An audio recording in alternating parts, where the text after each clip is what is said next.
that we go through things in life that can normally throw us in a pit. There's some things in our life that can put us in a pit situation where people can step on us and talk about us. It often gets us to a position in our life where we feel like giving up. Is there anybody here tonight that almost felt like throwing in the towel, giving up? Listen, I only have 7 minutes. Don't play with me. I need somebody that's been through hell and high water that knew that if it wasn't for the grace of God, please don't play with me tonight. I need you to understand that this week alone has been hell because I've been getting phone calls from Negroes who really don't know me, talking about they're trying to throw me under the bus, trying to scandalize my name, but I serve a God. Oh, please, I have 7 minutes, please. So here in this particular text, they threw Joseph in the pit. They threw Joseph down in the pit. Can I help somebody right now?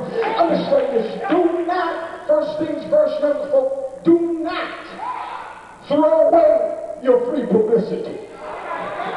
Your haters are designed. God designed your haters to throw you down. Tell everybody else you no good, you're a whore, you a slut, you this, that, and the other, you stay open more than a 7-Eleven. God designed them to throw you in a pit. Don't throw away your free publicity. The second thing I need to get to you, and I'm going to take my seat, I promise you.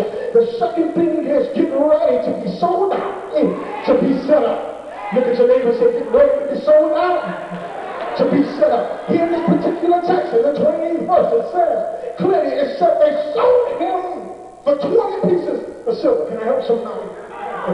10 plus 10 is what? 20 is a number significantly for double. Somebody missed it here. When you add 10 plus 10, it equals 20. 20 is a double number. It is the first double number. Significantly, it means double. Look at your neighbor and say double. It's very important that you watch this because they threw him in the pit and sold him for a double blessing.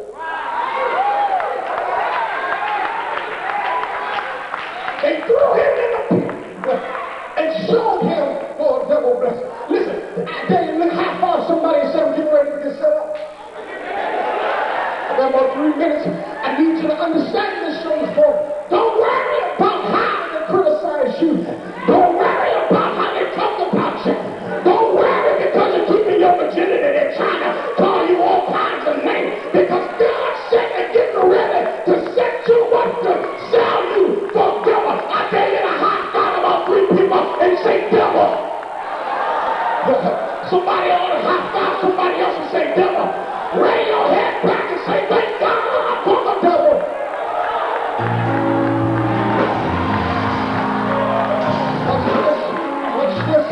Watch this. Sit down, please. Take the seats. I got about 2 more minutes. Sit down, please. So what he did was once they sold them, they didn't realize who they were selling them to. I didn't read it, but listen. Over in about the 20th to 30th, 29th to 30th verse, they sold them to Reuben. I'm sorry. Reuben was his brother that saved him. I'm sorry. They sold him to Potiphar. Potiphar was one of the highest ranked officers in Pharaoh's army. And when they sold him there, immediately, watch this, Potiphar saw the hand of God on Joseph's life. And what he did was, he said, well, Joseph, I see where God has his hand on you. And he said, Joseph, what I want you to do, I want you to be the ruler over my house. I'm not ready yet. Understand this, please understand this, young folk. They done threw you in the pit, they done talked about you, but God said I'm about to put you in the hands of somebody that's getting ready to know what you're worth.